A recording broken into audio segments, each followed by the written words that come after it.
오늘 증거할 본문 말씀입니다. 데살로니가전서 5장 5절에서 24절까지인데요. 일단 11절까지 읽겠습니다. 너희는 다 빛의 아들이요 낮의 아들이라. 우리가 밤이나 어두움에 속하지 아니하나니 그러므로 우리는 다른 이들과 같이 자지 말고 오직 깨어 근신할지라. 자는 자들은 밤에 자고 취하는 자들은 밤에 취하되 우리는 낮에 속하였으니 근신하여 믿음과 사랑의 흉배를 붙이고 구원의 소망의 투구를 쓰자. 하나님은 우리를 세우심은 노하심에 이르게 하심이 아니요 오직 우리 주 예수 그리스도로 말미암아 구원을 얻게 하신 것이라. 예수께서 우리를 위하여 죽으사 우리로 하여금 깨든지 자든지 자기와 함께 살려 하려 하셨느니라. 11절 그러므로 피차 권면하고 피차 덕을 세우기를 너희가 하는 것 같이 하라. 아멘. 순례자, 새해를 맞이한 첫 예배를 하나님 앞에 드리게 되었습니다. 여러분 옛날식 여행을 해보셨습니까? 옛날에 대구나 부산쯤에서 한양까지 가려면 20여일에서 한 달 걸렸습니다. 개나리 보쯤을 등에 지고 집신을 신고 지팡이를 들고 한양을 향해 출발을 하죠. 긴 여정이죠. 부산서 서울을 단번에 가는 게 아니라 이제 구간을 정하죠. 그래서 한 구간 오늘 하루 가고 다음에 하루 자고 내일 또 한 구간 가고 이런 식으로 해서 30여일을 가야 한양에 도착하죠. 한양이라는 목표를 향해서 가는데 지치지 않도록 구간마다 여정을 추스리면서 갑니다. 집신도 새로 갈아 신고 이제 보양식도 하고 하면서 계속 같은 컨디션을 유지하면서 한양까지 가는데 우리 믿는 자녀들이 천성을 향하여 가는 순례의 길과 비슷합니다. 우리도 매해 살아가는데 그 한 해 한 해가 순례자들의 입장에서는 구간입니다. 우리가 가야 할 목표, 소망을 재조명하고 그리고 우리 마음을 추스려서 또 한 구간을 출발하는 겁니다. 새로운 마음으로, 이런 마음으로 오늘 이 예배를 드리고자 합니다. 본문 말씀을 보니까 하나님께서 이 순례의 길을 가는 우리의 정체성을 분명하게 얘기해 줬는데 5절에 보니까 너희는 빛의 아들이요 낮의 아들이라 그랬어요. 이 소속을 얘기해 준 거죠. 세상에 속한 자들이 아니다. 그리고 이제 6절 이하에 보면 살아있는 소망을 가지고 가는 자들이다.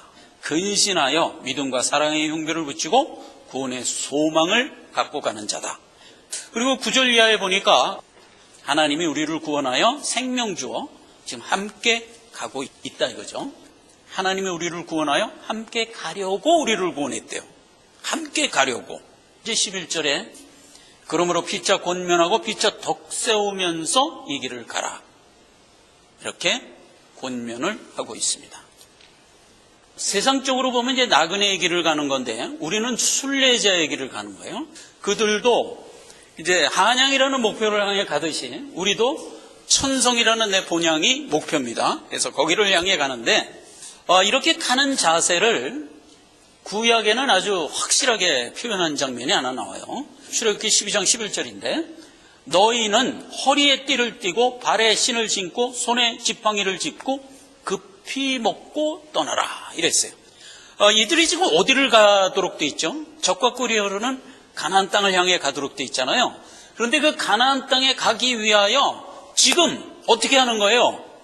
띠 띠고 지팡이 짚고 신 신고 급히 먹고 그리고 떠나라 이러는 겁니다. 이게 하나의 구간에서 우리의 소명을 추스리고 다시 힘찬 발걸음을 딛게 하는 모습과 동일해요. 여기 허리에 띠 띠고 지팡이를 짚고 신을 신어라 하는 얘기는 신약에 와서 해석이 돼 있죠. 에베소서에 진리의 띠, 복음의 신, 그렇죠? 지팡이 주와 함께 이런 의미단 말이죠. 그래서 우리는 천성을 향해 가고 주변에 있는 건 아무 상관도 없이 간다가 아니라 우리가 가는 이 길을 주님이 동행하여 가면서 우리 자신이 어떤 빛의 역할을 하면서 간다는 거예요. 어떤 빛의 역할을 하면서 간다는 겁니다. 주님이 우리를 구원하여 생명부터 주고 생명 가진 자로서 가게 하는 거기 때문에 사망에서 생명으로 일단 살리고 우리를 생명 갖게 하여 이 길을 걷게 한다.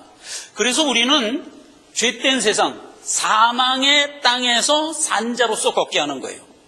그 자체가 우리에게 준 소명이라는 겁니다. 이건 굉장히 중요한 겁니다. 우리는 물론 천성이라는 목표가 우리의 최종 목표지만 거기를 가는 과정이 우리의 소명이에요. 그러니까 여기서부터 중요한 거죠. 그래서 하나님이 우리를 구원할 때 모습을 보면 신명기 29장 29절 참 외기가 좋아. 29장 29절 오묘한 일은 하나님 여호와께 속하였거니와 나타난 일은 영구히 우리와 우리 자손에게 나타났대요. 하나님이 베푼 구속사를 증거하는데 어떻게 했어요? 하늘로부터 기사고 땅에서는 징조가 있다고 그랬죠? 이 얘기란 말이에요. 우리를 구원한 오묘한 일은 하늘로부터 내려온 거예요. 그렇죠? 인간의 의지나 인간의 노력으로 된 일이 아니죠. 하나님이 우리에게 생명주로 내려오신 거예요. 그래서 그건 오묘한 일이라고요. 하늘의 기사라고요. 그런데 그렇게 해서 우리에게 임한 생명이 땅에서는 어떻게 돼요? 증거로서 나타나는 거예요. 증거로서. 그 얘기예요. 그러니까 하나님이 우리한테 하신 일은 사망 가운데 흑암 가운데 명명백백히 드러내 주신 거예요. 우리에게 아주 명명백백히 드러내 주신 거예요. 그래서 드러내서 우리를 살리신 거예요. 시편 40편에 보면 다윗의 고백이 나오는데 내가 주의 의를 내 심중에 숨기지 아니하고 주의 성실과 구원을 선포하였으며 내가 주의 인자와 진리를 대회 중에서 숨기지 아니하였나이다. 다윗이 자기 삶을 그렇게 고백해요.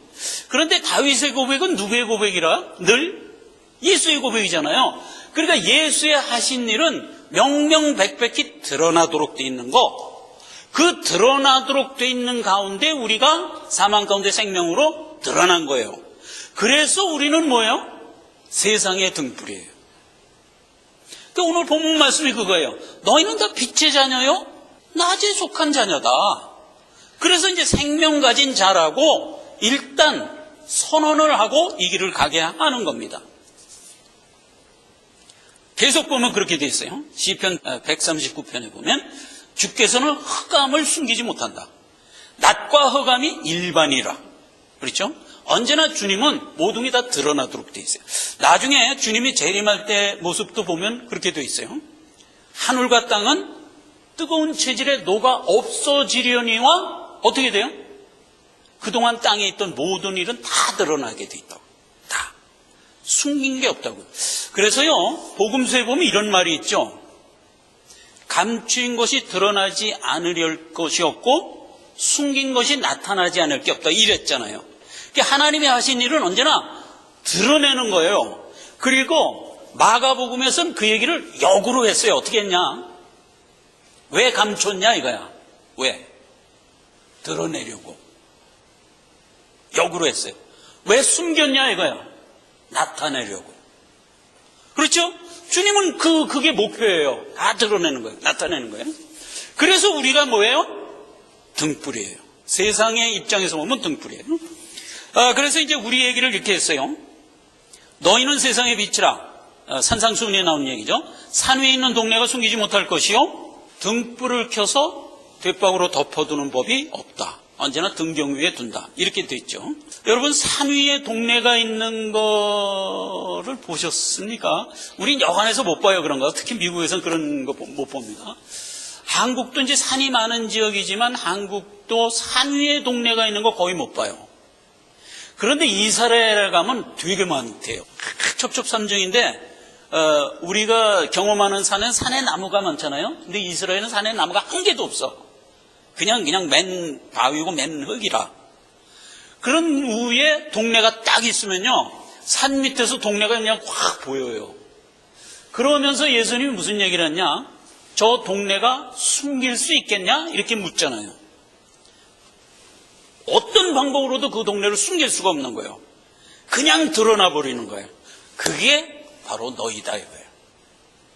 그게 바로 너희다. 숨길래야 숨길 수 없는 자. 그게 너희다. 뭐를 못 숨긴다는 얘기일까? 생명. 그렇죠. 우리가 가진 생명을 숨길 수가 없다. 그래서 이제 우리는 이 생명을 갖고 세상을 지나가는 것만으로도 우리의 소명이에요. 생명 갖고 사망 가운데 지나가는 것으로 우리는 이미 세상의 빛이에요. 그렇죠? 그래서 우리 보고 늘 하는 거예요. 너희는 빛된 자녀라, 낮에 속한 자녀라, 하나님의 자녀라. 이렇게 빛으로 세상을 가게 하는 것이 하나님이 우리가 순례의 길을 가는데 소명으로 딱 덧입혀 줬어요. 그래서 오늘 읽은 이 본문 말씀 11절 이하를 보면 12절부터 24절까지 우리가 가는 길이 생명 가진 자로서 가는 길인데 이런 식으로 구별되느니라 하면서 10가지를 분류해줘요.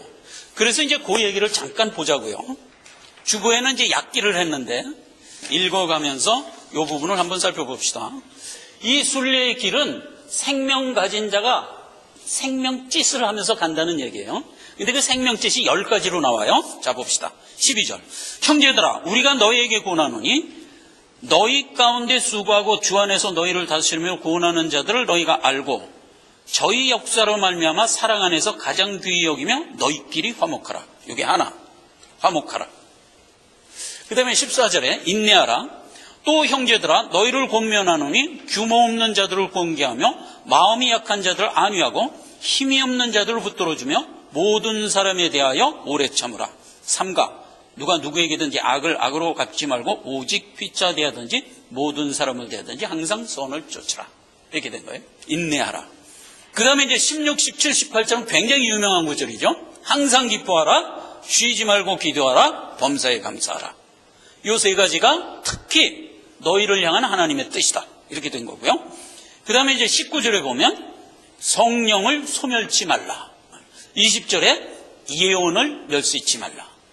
그 다음에 23절에 평강의 하나님이 친히 너희를 온전히 거룩게 하시고 또 너희 온 영과 혼과 몸이 우리 주 예수 그리스도 강림할 때 흠없이 보존되기를 원하노라.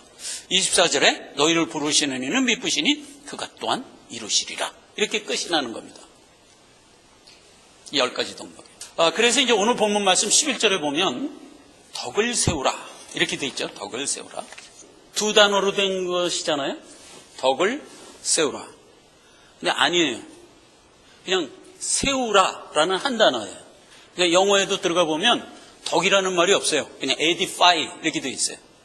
근데 이제 원어에도 들어가 보면 오이코도에. 그래서 세운다는 뜻이에요. 우리말에도 모든 말에는 그런 게 있어요. 휘날리다라는 동사에 항상 연관되는 게 뭐죠? 태극기. 그렇죠? 태극기. 그런 식이에요. 그래서 여기 세우다라는 edify 그러면 항상 껴묻혀서 나오는 뭘 세우냐 하는 그 뭐가 언제나 덕이에요. 그렇게 된 단어가 edify예요. 그리고 헬라의 오이코도에예요. 그래서 오이코도에 그러면 세우는데 덕을 세우라 이거예요. 덕이라는 말은 따로 있어요. 어디에 나오면 따로 있냐면은 버추라 그래가지고 베드로 사도가 생명의 모습을 설명한 내용에 믿음의 덕의 지식을, 지식의 절제의 인내를 하면서 쭉 나왔잖아요. 그때 덕이라는 말이 나와요. 버추라고 돼 있어요. 이게 여기서 세우다 하면은 그 버추를 세우라라는 단어예요. 휘날리라 그러면 그냥 태국기가 연상되듯이 그렇게 된다네요. 그래서 이제 덕을 세우라 그러는데 덕이 어떤 내용이냐 하는 것을 여기 10가지로 이렇게 나열한 거예요. 그래서 어떤 의미에서 이거는 생명 가진 자가 생명을 갖고 살아가는 것을 풀어준 거예요. 한 2가지만 살피고 이 시간을 끝내려고 합니다. 다른 건 뭐 모를 게 없는데 첫 번째 나온 너희끼리 화목하라. 이 부분을 조금 살펴보려고 그래요. 너희끼리 화목하라. 화목에 대해서 성경이 얘기할 때 마가복음 9장 50절에는 너희끼리라는 말을 꼭 붙여요. 너희끼리 화목하라. 그 다음에 이제 고린도전서 5장 20절에는 하나님과 화목하라 이렇게 되어 있어요. 그래서 원래 화목이라는 단어는 주 안에만 존재하는 상황이에요. 그러면 주가 배제된 상태에서 화목할 수 있나? 없어요. 놀랍죠? 없어요. 성경이 그걸 딱 지정하고 있어요.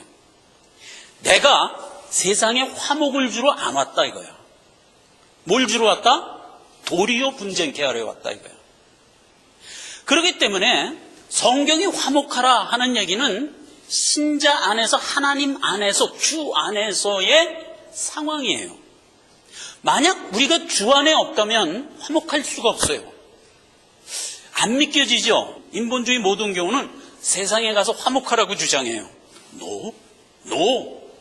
절대로 화목할 수가 없어요. 성경은 그 얘기 굉장히 많이 했어요.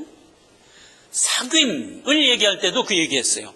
언제나 주 안에 있을 때 사귐이 있고예요. 주 밖에 있으면 절대로 사귐이 없어요. 뭐만 있지? 솔직히 말해요. 뭐만 있지? 이해관계만 있어요. 그래서 이해관계가 맞아떨어졌을 때 서로 손잡지, 그런 정도의 사귐밖에 없어요. 세상에는 절대로 화목이 없어요. 그 얘기는 산상수훈에서 예수님이 아주 강조를 했어요. 아주 강조를 했어요. 어떻게 강조를 했냐? 누가복음 12장, 마태복음 10장, 마가복음 5장 계속 얘기했어요. 내가 세상에 화평을 주려고 온 줄 아느냐? 내가 너희에게 이르노니 아니라 도리어 분쟁케 하려 함이라. 이후부터는 한 집에 5사람이 있어 분쟁하되 셋이 둘과 둘이 셋과 하리라. 아비와 아들이, 어미와 딸이, 시어미와 며느리가 분쟁하리라. 이렇게 돼 있는 거예요. 그러니까 우리가 생명을 받아 믿음을 가진 자가 살아갈 때만 그 안에 화목이 있는 거예요.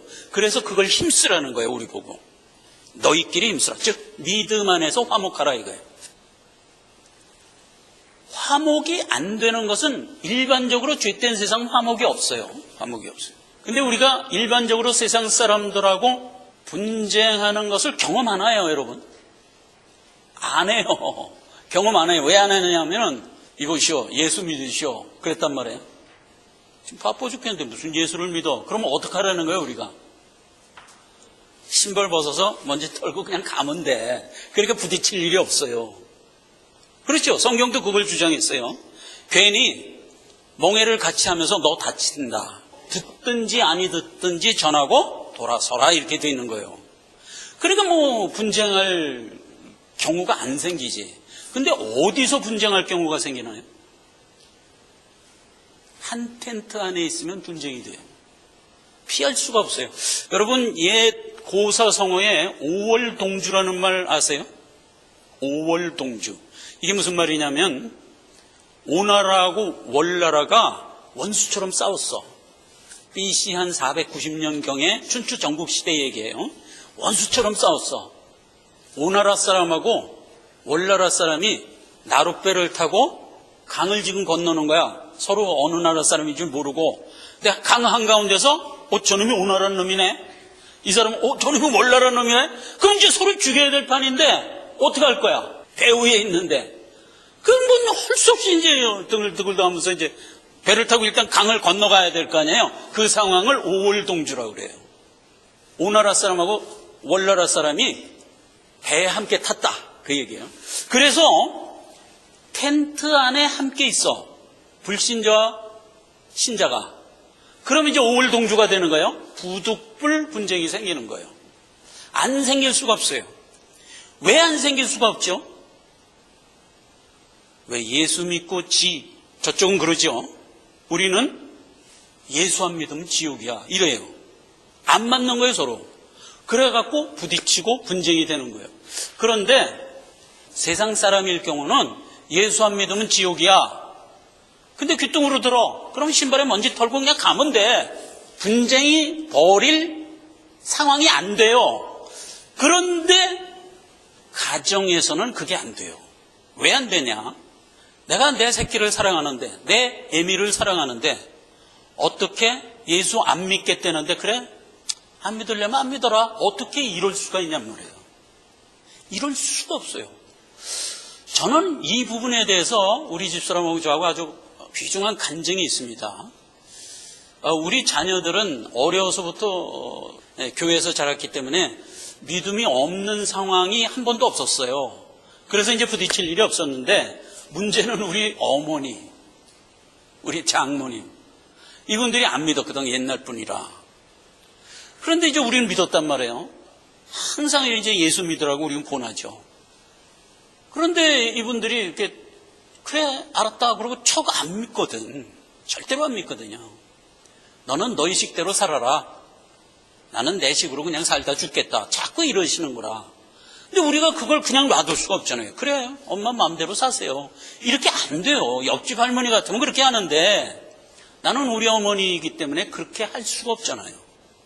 지금 나이는 점점 들어서 이제 조금 있으면 세상을 하직할 건데 이대로 죽으면 지옥인데 어떻게 그냥 놔두냔 말이에요. 그러니까 이제 할 수 없이 강권적인 권면을 자꾸 하죠. 그러니까 안 부딪힐 수가 없는 거라. 자꾸 부딪히는 거예요. 그러니까 난 나중에 이제 너는 네 식대로 살고 난 내 식대로 살겠다니까 이제 싸움이 되는 거라. 그럼 뭐 그러세요 어머니, 그럼 뭐 어머니 식대로 사세요. 이렇게 안 되거든. 그러니까 이제 자꾸 싸우는데 나중에는 뭐 하다 안 되니까 어떻게 해요? 강권적으로 기도를 하는 거예요. 우리 그때 초신자 때니까. 기도빨이 아주 셀 때지. 우리 어머니 이대로 그냥 세상 하직하면 지옥이니까 안 되겠습니다. 하나님 강권적으로 역사해 주십시오. 기도했단 말이에요. 그러니까 이제 뭔 일이 생겼어. 우리 손이 아니면 해결할 수 없는 어떤 일이 딱 생겨버린 거야. 이제 우리는 알지. 기도가 응답됐구나. 근데 이제 어머니가 이제 코가 석자가 빠져갖고 우셨지.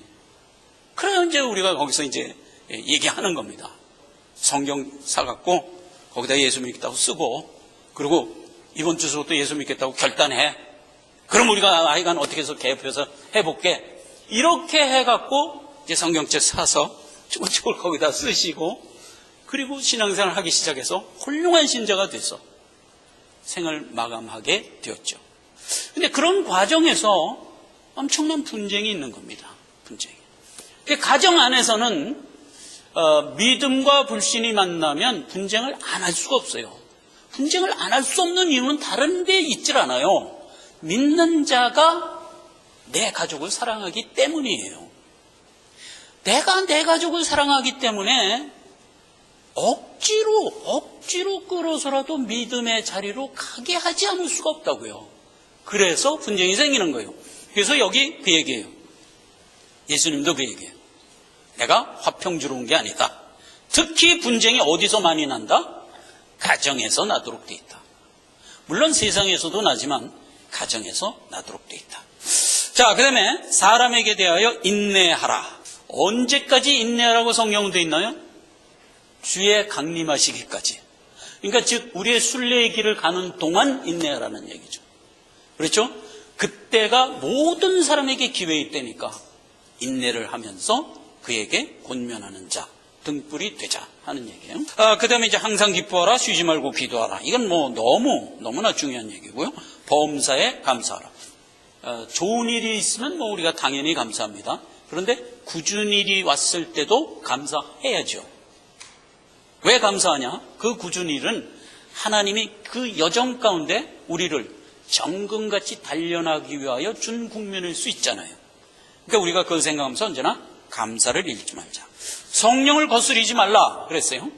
성령을 우리 믿는 자가 소멸할 수 있을까? 여기서 소멸한다는 건 거스린다는 건데, 우리 안에 성령이 계신데 내가 성령을 소멸할 수는 없어요. 거스리는 건데 어떤 때 거스리냐면요, 프리주의 삶을 살 때 성령을 거스리는 거예요. 우리가 우리 지체의 소욕을 따라 살면 그게 무엇과 대비돼요? 성령의 소욕, 지체의 소욕. 이렇게 대비돼 갖고 그때 성령의 뜻을 거스리게 되는 거예요. 그래서 언제나 우리가 살아가는 삶에서 우리 육종 좋은 대로 살아가고자 하는 데서 언제나 깨어 있어야 돼요. 그렇죠? 우리가 육종 좋은 대로 살지 않을 수가 없어요. 졸리면 자야 되고 배고프면 먹어야 되고 등등인데, 그럼에도 불구하고 우리는 우리 육종의 뜻대로 살아가는 것을 항상 절제하고 감내하면서 살 줄 알아야 돼요. 그게 성령 소멸하지 말라는 뜻이에요. 골로새 3장 5절이 그 얘기예요. 땅에 있는 지체를 죽이라. 곧 음란과 부정과 사욕과 악한 정욕과 탐심이라 이거예요. 이런 것들을 누르고 절제하면서 갈 줄 알아야 돼요. 그게 성령을 거스리지 말라. 말씀을 의지하라. 선악을 분별하라. 선악을 분별하라는 것은 우리 믿는 신자가 자꾸 속아요. 선악을 분별하라 하는 얘기를 자꾸 인본주의로 해석해요. 그래서 무엇이 옳고 무엇이 그른가를 인본주의로 자꾸 해석을 해요. 그래서 착하게 사는 거, 인간답게 사는 거, 이걸 자꾸 선이라고 그러는데, 물론 그게 선이 아니라는 게 아니라, 여기서 얘기하는 선은 생명이냐, 생명 없느냐, 요자예요. 그러니까 우리가 늘 뭘 생각하면서 사람을 대하냐면은, 저가 믿었느냐, 아직 불신 상태냐, 요걸 갖고 선악을 분별하라는 얘기예요. 이렇게 분별을 하지 않으면 우리의 행보가 전파하며 사는 행보가 될 수가 없어요. 그냥 사람들하고 세상적으로 화목하면서 살면 언제 전파하겠어요? 언제나 안 믿으면 지옥이야. 이 개념을 갖고 사람을 대해야 거기서 전파도 나오고 말하자면 선악을 분별하는 분별력도 나오는 거예요. 하나님은 이 성품으로 너희가 순례의 길 가기를 바라고 계세요. 바라고 계세요. 결국 주께서 이 일을 이루시리라. 이렇게 마감을 하는 겁니다. 로마서 8장에 그 얘기 있죠. 부르심을 받은 자에게는 합력하여 모든 일은 선으로 마감하도록 돼 있다. 이 소망을 갖고 우리가 순례의 길을 가는 겁니다. 말씀을 맺습니다. 여기 데살로니가전서 11장에 덕을 세우며 살아라. 그래놓고 덕을 10가지로 풀었어요. 그래서 이제 저도 이 10가지를 보면서 이거 언제 외야지 이런 생각을 해요. 그래갖고 내 마음속에 딱 간직하고 살아야지 이렇게 생각을 하는데, 외고 배우고 하는 건 물론 중요하지만 여기서 얘기하는 것은 외기 이전에 너희가 생명 갖고 살아간다면 이렇게 살 수밖에 없다라고 얘기하는 거예요. 이렇게 살 수밖에 없다라고 얘기하는 거예요. 그러므로 생명을 갖고 우리의 수완을 살아갈 때 여기 예시한 10가지 덕목을 뿌리며 살아가도록 하나님이 부르시고 이끄신다. 새해가 시작됐어요. 옛날식 여행에서 한 구간을 끝내고 새 구간을 지금 출발하고 있는 거예요. 우리가 한꺼번에 부산서 서울 못 가요. 그렇죠? 순례길도 마찬가지예요. 그래서 하나님이 매해 구간을 정해줬어요. 이번 새해 이것도 한 새로운 구간이다 생각하고 우리에게 덧입혀준 생명을 다시 추스리고 우리에게 주신 진리 다시 가다듬고 허리에 띠띠고 그리고 힘차게 믿음 갖고 한 해를 출발하자 하는 겁니다. 기도하겠습니다. 아버지 하나님 은혜를 감사드립니다. 새해를 우리에게 허락해 주시고 힘차게 우리의 순례의 길을 가도록 하나님이 명하고 있습니다. 우리의 목표는 내 본향 천국이지만 우리가 그것을 향하여 가는 우리의 발걸음이 등불과 빛이 되어 가기를 원합니다. 하나님 함께 하옵소서. 예수님의 이름으로 기도했습니다. 아멘.